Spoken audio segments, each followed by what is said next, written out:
आप सभी प्रभु प्रेमियों को मेरा प्यार भरा राधे राधे। मैं हूं बबीता और आप देख रहे हैं सच्चे सनातनी ऑफिशियल चैनल। तो बहुत बहुत स्वागत है आप सबको मेरे इस नए वीडियो में। इस वीडियो में हम बात करेंगे माघ मास के कृष्ण पक्ष की एकादशी के बारे में। इस एकादशी का महत्व क्या है, कब हम व्रत रखेंगे, 13 जनवरी को या 14 जनवरी को। इस एकादशी के दिन हम ऐसा क्या करें जिससे हमारा बड़ा से बड़ा पाप भी नष्ट हो जाए और मुझे इस जन्म में भी और अगले जन्म में भी धन्य धान्य की कोई कमी ना रहे। तो आप इस वीडियो को पूरा देखिएगा, तभी आपको संपूर्ण जानकारी मिलेगी।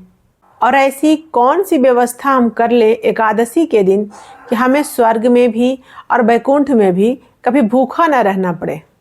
धर्मराज के पूछने पर भगवान श्री कृष्ण ने बताए कि माघ मास के कृष्ण पक्ष की जो एकादशी है उसे हम सटतिला एकादशी कहते हैं और इसका बहुत बड़ा लाभ है, इसका बहुत बड़ा महत्व है। इस दिन उपासक को 6 प्रकार से तिल का प्रयोग अपने जीवन में करना चाहिए और एकादशी के दिन व्रत करते समय नियम और मर्यादाओं का विशेष ध्यान रखना चाहिए। कई लोग मनुष्य जीवन पाने के बाद भी अपने हाथों से धन इत्यादि, वस्त्र इत्यादि, अन्न इत्यादि का दान नहीं करते। उन्हें मुक्त होने के बाद भी कष्ट भोगना पड़ता है। इस कथा से हमें यही सीख मिलती है। एक बुढ़िया माई थी जो एकादशी का व्रत सारे किया करती थी, बहुत व्रत करती थी, लेकिन कभी भी वो अपने हाथों से दान पुण्य नहीं किया करती थी। और एकादशी का व्रत करके वो भगवान नारायण को प्रसन्न कर ली थी। इसलिए भगवान नारायण जानते थे कि इसने एकादशी का व्रत करके तो वैकुंठ धाम प्राप्त कर लिया है, परंतु ये कभी दान नहीं करती। इसलिए कुछ ऐसा उपाय किया जाए जिससे इसका दान पुण्य भी हो जाए।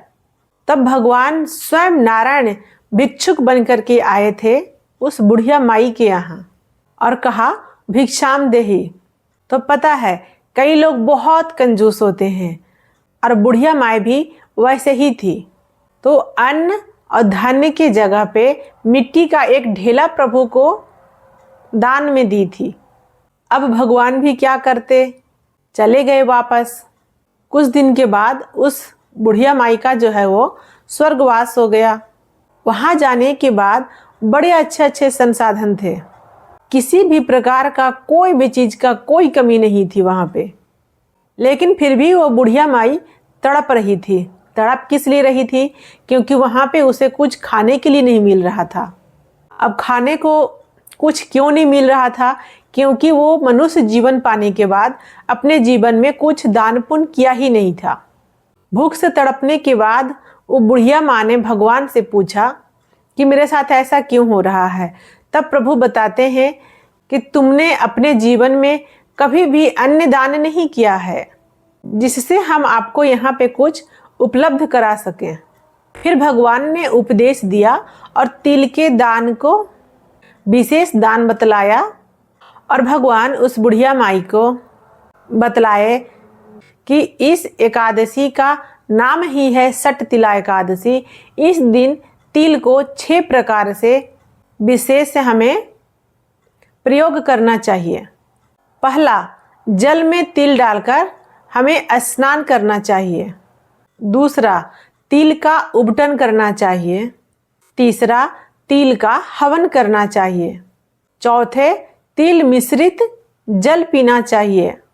पांचवा, तिल का दान अवश्य करना चाहिए। छठा, तिल के व्यंजन बनाकर भगवान को भोग लगाना चाहिए। कब? सटतिला एकादशी के दिन।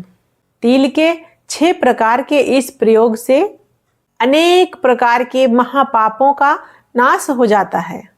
जो भी मनुष्य सटतिला एकादशी के दिन इन 6 प्रकार से तिल का प्रयोग करता है उसके अनंत जन्मों के अनंत पाप पल भर में नष्ट हो जाता है। तो जनवरी 2026 में हम सभी वैष्णव जन 14 जनवरी को सटतिला एकादशी का व्रत रखेंगे और 15 जनवरी को हम लोग एकादशी का पारायण करेंगे। अगर आपको हमारी ये जानकारी अच्छी लगी होगी तो वीडियो को लाइक कीजिएगा, मेरे इस चैनल को सब्सक्राइब कीजिएगा। राधे राधे।